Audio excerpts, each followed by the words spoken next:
कहने वालों का कुछ नहीं जाता, सहने वाले कमाल करते हैं।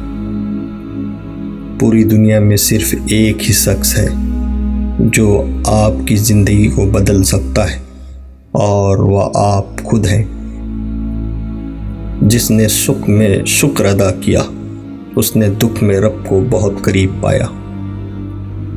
ख्वाब जिनके ऊंचे और मस्त होते हैं, इम्तहान भी उनके ज़बरदस्त होते हैं। बेकदरी तो होनी थी, हम उसको मैशर जो थे।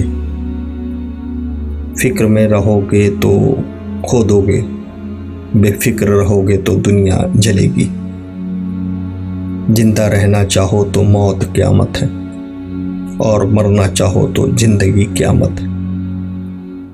जिंदगी हर जीने वाले के पास नहीं होती, खुद पर यकीन होना चाहिए।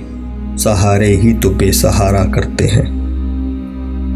इंसान गैरों से मिली इज्जत और अपनों से मिली जिल्लत कभी नहीं भूलता। जिंदगी एक बार मिलती है, सरासर गलत तस्वुर है। जिंदगी तो हर रोज मिलती है, दरअसल मौत सिर्फ एक बार मिलती है। कुछ लोग मुस्कुराहटें बिखेर कर भी यह एहसास नहीं होने देते कि वह अंदर से मर चुके हैं।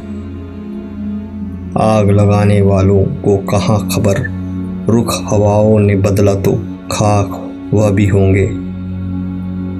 जिनमें तन्हा चलने के हौसले होते हैं, एक दिन उन्हीं के पीछे काफिले होते हैं।